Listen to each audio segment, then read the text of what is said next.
तेनालीराम की कहानी दो चोर। फ्रेंड्स, इस वीडियो में हम तेनालीराम और दो चोर की कहानी शेयर कर रहे हैं। तेनालीराम की इस मजेदार कहानी में दो चोर तेनालीराम के घर चोरी करने जाते हैं। वहां क्या होता है? क्या चोर तेनालीराम के घर चोरी कर पाते हैं? यही इस कहानी में बताया गया है।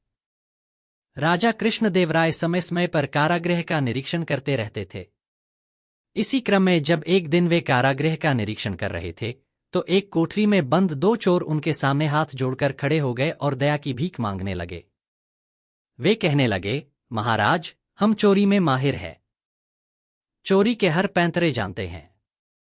राज्य के चोरों के बारे भी जानकारी रखते हैं। यदि आप दया कर हमें छोड़ देंगे तो हम आपके गुप्तचर बन उन चोरों को पकड़वाने में आपकी सहायता करेंगे।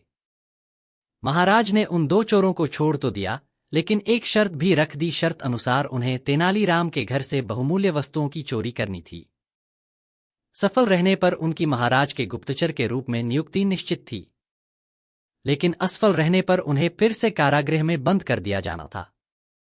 दोनों चोरों ने महाराज की शर्त स्वीकार कर ली। रात में तेनालीराम के घर के बगीचे में झाड़ियों के पीछे छुपकर बैठ गए और तेनालीराम के परिवार की सोने की प्रतीक्षा करने लगे।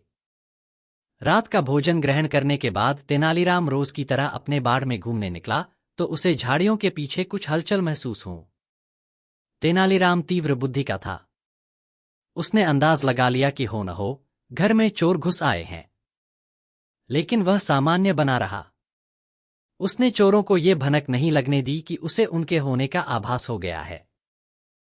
बगीचे का एक चक्कर लगाने के बाद वह घर के अंदर गया और पत्नी को इशारों इशारों में बता दिया कि घर में चोर घुस आए हैं। फिर चोरों की सुनाते हुए ऊंची आवाज में पत्नी से कहने लगा, सुनती हो, इन दिनों राज्य में चोरी की वारदात बढ़ गई है। हमें भी सतर्क रहना होगा। क्यों न हम तुम्हारे जेवर और अन्य बहुमूल्य वस्तुएं एक संदूक में भरकर कुएं में छुपा दें। कोई भी चोर कुएं में बहुमूल्य सामान होने की बात सोच ही नहीं पाएगा। पत्नी ने हामी भर दी। उसके बाद तेनालीराम एक संदूक लेकर बाहर आया और उसे जाकर कुएं में डाल दिया। झाड़ियों में छुपे चोरों ने तेनालीराम की बात सुन ली। वे बड़े खुश हुए कि अब तो आराम से वे तेनालीराम के घर से चोरी कर महाराज की शर्त पूरी कर लेंगे। वहीं बैठकर वे तेनालीराम के परिवार के सोने की प्रतीक्षा करने लगे। जब तेनालीराम का परिवार सो गया तो वे झाड़ियों से निकले और कुएं के पास गए। वहां बाल्टी और रस्सी रखी हुई थी।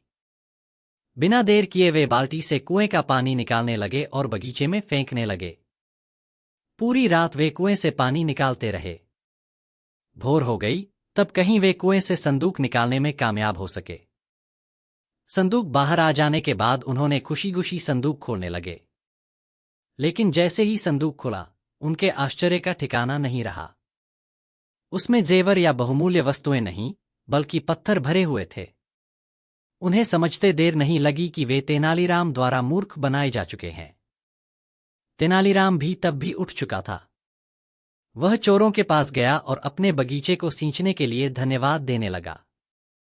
दोनों चोर बहुत शर्मिंदा हुए। तेनालीराम ने महाराज के सैनिकों को बुलवा भेजा था। कुछ ही देर वे तेनालीराम के घर पहुंच गया और दोनों चोरों को ले जाकर कारागृह में डाल दिया गया। फ्रेंड्स, आपको Tenaliraman and two thieves story in Hindi कैसी लगी? आप अपने कमेंट्स के द्वारा हमें अवश्य बताएं। ये Tenalirama and two thieves story पसंद आने पर लाइक और शेयर करें। ऐसी ही और तेनालीरामा की कहानी सुनने के लिए हमें सब्सक्राइब कर लें। धन्यवाद।